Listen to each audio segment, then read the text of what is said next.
So in this video I'm talking about Dario Argento's Dark Glasses. I'm gonna bring up such aspects as overall story cohesion, casting, visuals, music, gore and nudity, and overall how successful this movie is at what it sets out to achieve. This is my second viewing of Dark Glasses. It's been about 3 months since I originally saw it, both times at the cinema. For the second viewing, I specially picked a neighborhood cinema which is equipped with Dolby Atmos, Dolby Vision, so I had really quality technical presentation. And obviously watching the movie the second time around, you know where the story is headed.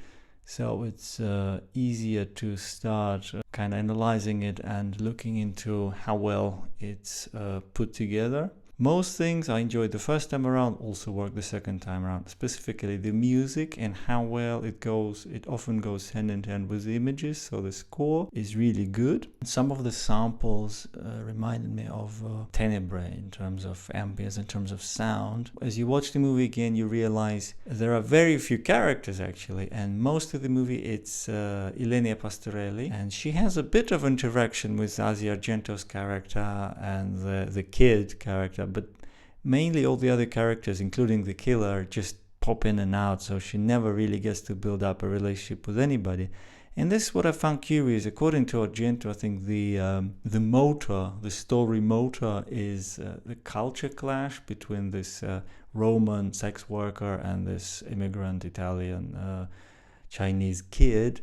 But they never really get to talk about anything in the movie, because most of the time after they meet, it's this massive chase scene, so it's them trying to save themselves from the killer. There could have been a bit more, there are some character-oriented scenes, but I even wished for more of them. I've got to say, about this movie, the aspects I enjoyed most were the more quieter scenes, where there was a bit more focus on acting and things. And when it comes to violence, this killer, he's very brutal, but his way of dispatching victims is pretty unoriginal.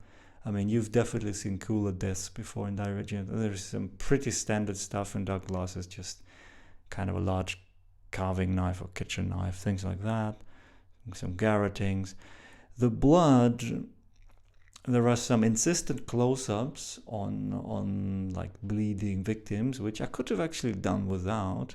Normally I don't have a problem with gore or extreme violence, but in Dark Glasses I felt that there was it was just put in there because this is what you expect from a Dario Argento film, but it kind of felt a bit lifeless and obligatory. So there are at least 2 very nasty, very gory scenes which I actually thought they could have cut away earlier from them, and instead could have dedicated the runtime to a bit more character development. But that's just me. Watching the movie again, I can allow myself to be a bit more critical and a bit more specific, because now that the movie's been on general release in Italy like over 3 months ago, it's been available on home video in Italy for over a month. It's about to hit Blu-ray in Germany next month, so I'm not spoiling that much anymore. But still, if you haven't seen the film and you don't want to know anything, so maybe you don't want to keep watching this video, you wanna switch off here. The Chinese kid really bothered me, I gotta say. Second time watching it, I'm not sure whether it's the actor or the character, the way it's written, it just really didn't connect with me as much, because I felt that character's actions were sabotaging the movie and hurting everybody in the movie. So I don't think that's good when you dislike the protagonist, one of the protagonists. So that's the truth of it. Line delivery from that little guy, I felt like his range was like he couldn't display more than one emotion in the same scene, and when he had to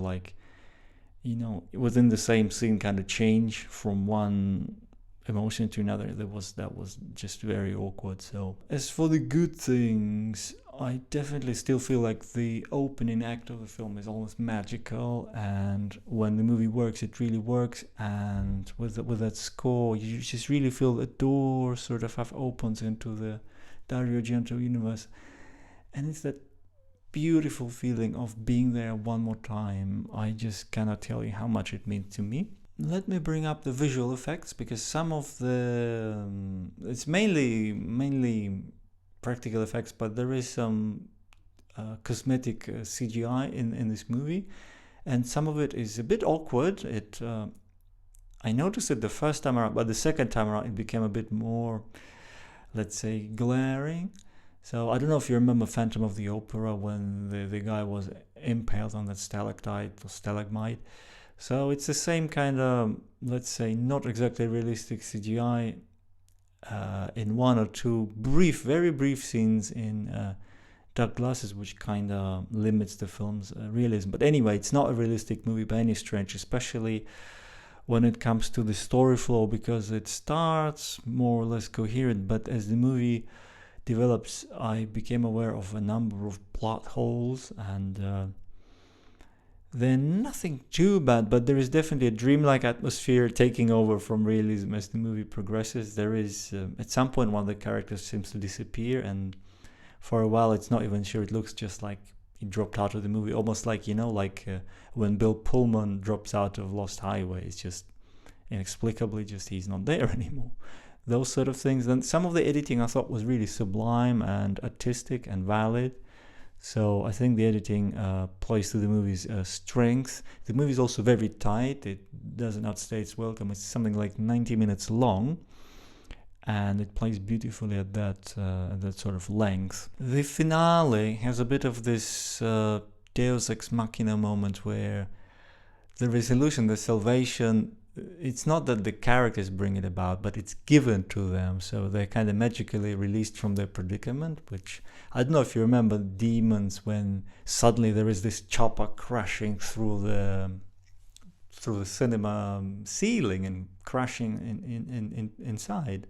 That sort of thing, which is a random appearance. So this is a little bit of a similar feeling here in the finale of Dark Glasses. There are also four cop characters who are so ineffectual and pointless.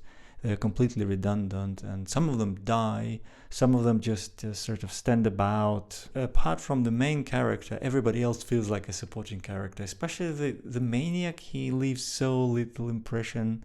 He's not very memorable, and when it comes to Asia Argento, she could have been a bit more in the film. I mean, her supporting part is nice, but she does exit the movie, unfortunately, a bit too early, I guess. How does it feel? I mean, it still feels like a much better movie that it could have been, coming on the heels of Dracula 3D and Mother of Tears. You see, I didn't have any problem with Dark Glasses. I didn't have the feeling, I have to laugh at it, it's so weak. And maybe one of the reasons is for that is that it's in Italian with subtitles. That's how I saw it.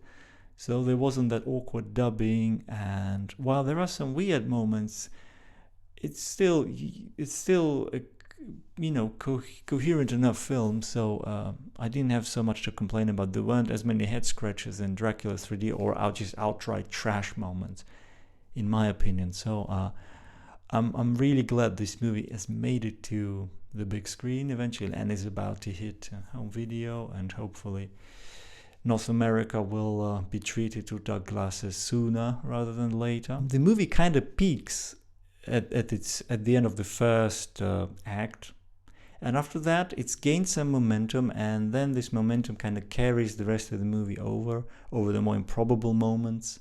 So Dark Glasses, like many recent Dario Argento movies, it has a strong opening, and then it kind of coasts on that energy. So there isn't another acceleration in the story, I felt, which it still kind of worked in a slightly more reduced fashion. I mean, if you think about in terms of budget, Dark Glasses compared to the previous movie from 10 years ago, Dracula 3, Dark Glasses had like 1/4 or 1/5 of that movie's budget, so a lot more scaled down. But there are still a couple of nice car crashes. There is some decent choreographed, Steadicam in Dark Glasses. So it holds up very, very nicely, considering how modest the budget is. So, and it's quite it's a reasonably tasteful film. There aren't any dwarfs, in kind of ironic parts or jokes about things like that.